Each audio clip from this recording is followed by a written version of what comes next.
Hey guys, Jane here with another crochet tutorial, and this time we're going to learn how to work in our ends. I love creating with color, the more the better, but working with a lot of color also means you're going to have a lot of ends to tie in. So one of the biggest questions I get is, what do you do with all your ends? And I'm going to show you how I work them in as I go so I don't have all those ends to work in when my project is finished. So this is going to be a 3-part series, and I'm going to work through 3 rounds of a sample square that you're probably already familiar with. I always find it easiest to explain a technique using an actual sample square. So I'm going to do this one using my Mandala Square. You can find the free full walkthrough for this on my YouTube channel, as well as the free written instructions, and I'll link to it below as well as up here in the corner. So we're going to focus on these first 3 rounds because they have the variety of stitches that will give you lots of techniques to work further up into the square. What your goal is to have the back nice and clean so that when you're finished the square, all your ends are worked in and you won't have to worry about that when you go to sew your squares together. So if you love color work and you love to make lots of squares, but you're scared of those ends, let's get going and I will show you how to work them in. And you're going to find color work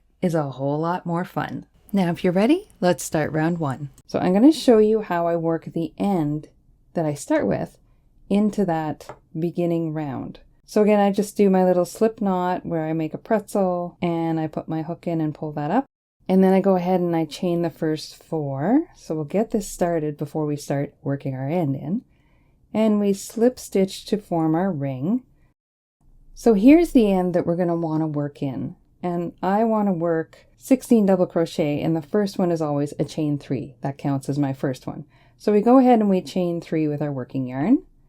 Then we wrap our yarn around to get started for our double crochet, and we go into this center loop, and here's where we start working our yarn in right from the beginning. So we take this end that we started with and we lay it over top of our hook, and then we work our stitch. So the knot that we created is going to be tucked down there. You're going to be working over that as well. Wrap the yarn around and pull it up. We got your 3 loops. And this thumb and finger on this hand are very important to hold the tension properly. And then you finish this stitch.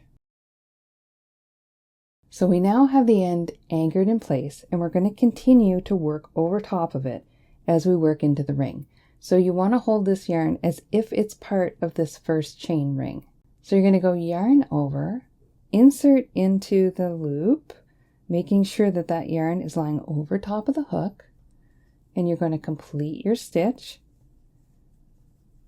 and that's another double crochet. So it's getting worked in at the back. So I'm going to go ahead and do the 16 double crochet, including the chain 3, and I'm going to show you what it looks like at the back.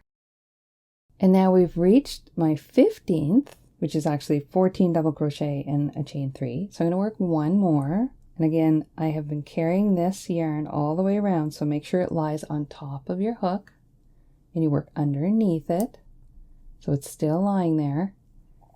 Finish that last double crochet.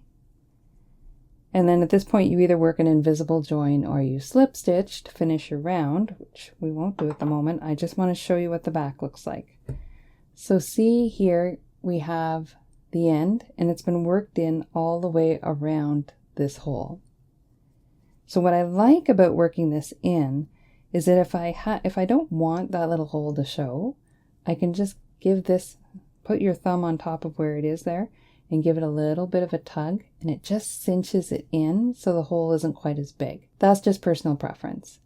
Now from here I go on to round 2. You have 2 choices with this. I'll show you how you can work it into the next round, or you can leave it there and then you can darn it backwards. A lot of people like to go in the opposite direction just to secure it and around a few times. That way it'll never come out.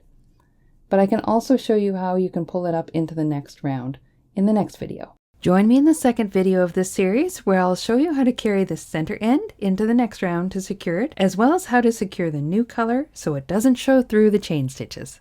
I'll see you there.